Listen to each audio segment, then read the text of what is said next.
I'm John Worle. I was born in Somerset in the Chew Valley in 1941, and I went to the local village school, and then eventually I finished up at a boarding school called Brymore, which emphasised farming. Basically it was for farmers or horticulturists.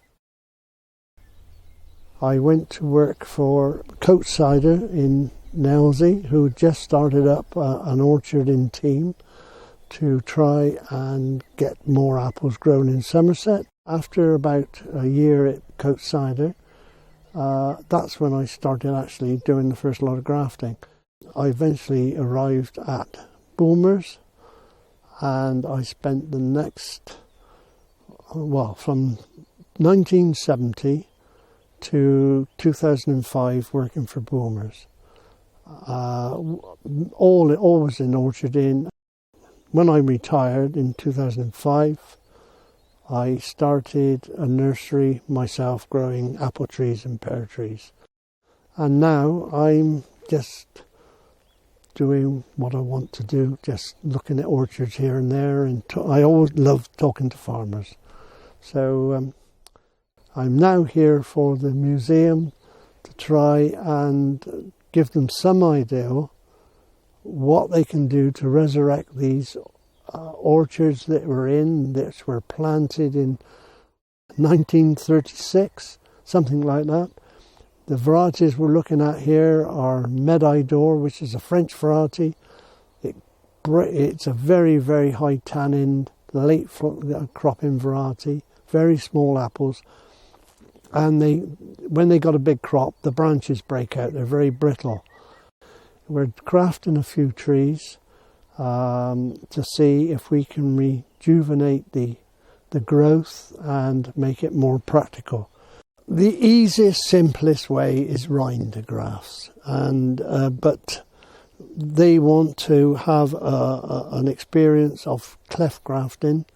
To me, nearly all grafting is cleft grafting one way or another, but they wanted me to do the old traditional cleft grafting, which I'd never done before.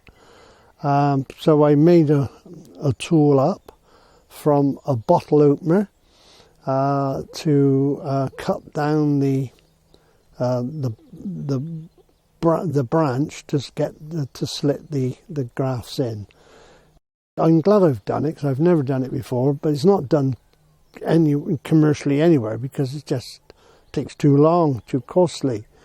If we cut the trees back, would they rejuvenate with young wood to make it practical to graft other varieties on, because Médaille d'Or is such high tannin and they're so small to pick up. Machines struggle to pick these up, and it could prolong the life of the orchard.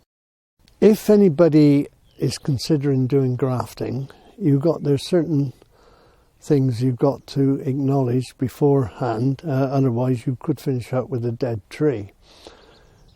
Small trees are very good. There's not much of a problem there. But when you get to bigger trees, if you cut the tree down too low and have these very big branches and put grafts around them, a lot of big old trees get silverleaf if they're grafted too low. You must go up higher and put on probably 50 grafts a tree to give it a very tall headwork. As the tree, if you've got another tree which is younger, it may be 20 years, you can come down a bit lower. Never ever leave too many branches in to graft, because you'll have to take them out in the end. And it's better to have nice, even spaced branches. Very old trees need a sap carrier. So this tree, that branch there, I could graft it, but there's no sap carrier on here.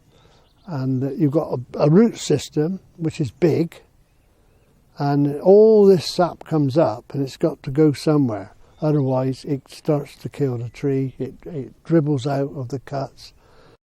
Also, that once you cut big trees back, you will get a lot of shoots coming up all up the branch, and you're very tempted to go through when they're young and knock them all off. But that's the worst thing to do, because you need leaf to help the tree take up absorbs the sap, and to get the tree working, functioning properly.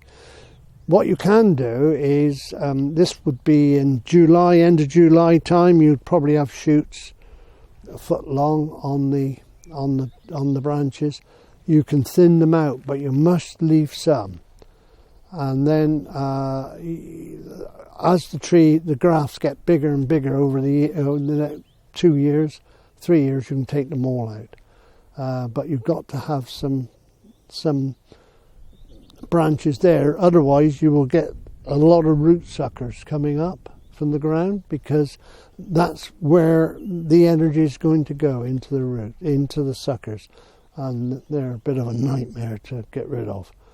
But other than that, you've got to decide what grafts you're going to use, and as I mentioned before, rind grafts are the easiest, without a doubt. On small ones, you can have a saddle graft, which is the graft is one side of the branch, and then you've got a strap it can go over the other side and put it into the bark the other side. That will heal over very, very quickly, and it's very satisfying when it happens, because they look really good. The other way, David Marshall, who asked me to come and have a look here, is hell-bent on having some cleft grafts. Well, all grafts really are clefts, more or less, and but I've cleft grafted these little small ones. Cleft grafting is you got the branch and you split it and put the grafts around the edges or across the middle.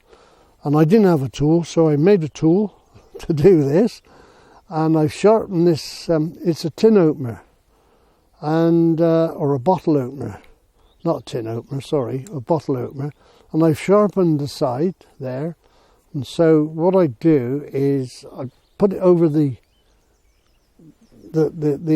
branch you're cutting, hammer it down, and it splits it across, and then you manoeuvre that out the top and put the graft in there, and it's only one side of the cambium layers is touching, the other is just in the wood. But it's a very, very old way of doing it. It's because it saved, you didn't have to tie them in. I've tied mine in because I didn't think the bark on this is thick enough to hold it tightly. But on old branches, bark is quite thick, and it will clamp the graft in. And so then once you get the graft in one side, you can put another graft the other side, but you must match the cambium layers. That is what gets it to grow. And the cambium layer is just under the bark. And so you can only get one side of them, but if it's only one side, it will still grow. Another thing I do is that if you've got the branch at the top and the graft is in, you cut the graft down, and I have it a bit longer to have a little bit of green cut above the top of the branch, where you've cut it off, because that will callus over, and it'll callus over the gap much quicker. But I don't see that done very often, and there's been quite a lot of grafting in Hereford for changing varieties that haven't performed too well.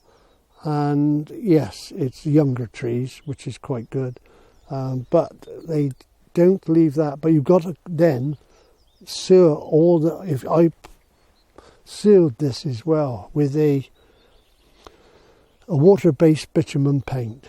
If you're on a big tree, a very big tree, and you've got a branch that sort of size, you can put 3 or 4 grafts in. And it's always quite handy to put 2 in. If you got 2 in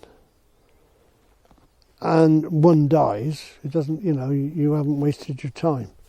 They shouldn't. You should get at least a 95% take in grafting, probably more. But it all depends on sealing water. You don't have water, you don't have air in there. You don't want anything like that. And the quality of the graft wood is very, very important. And when you do graft, you'll go out there and after a week and think, oh, they're not growing. After a fortnight, you might say, oh, they're not growing. But once you get to, after about 4 weeks, they suddenly really shoot away. And obviously, it depends on how healthy the tree is, but they can grow 2 or 3 foot easily in a season.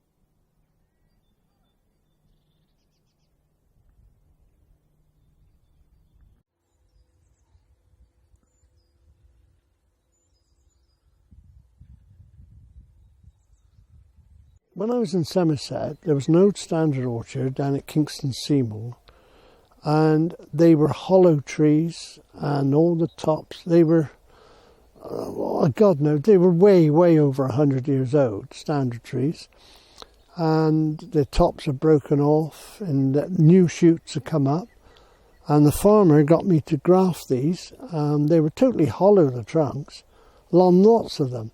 And do you know that orchard was totally rejuvenated, and it's still there now, and I grafted those somewhere about 1962. And the ones I grafted are still cropping now.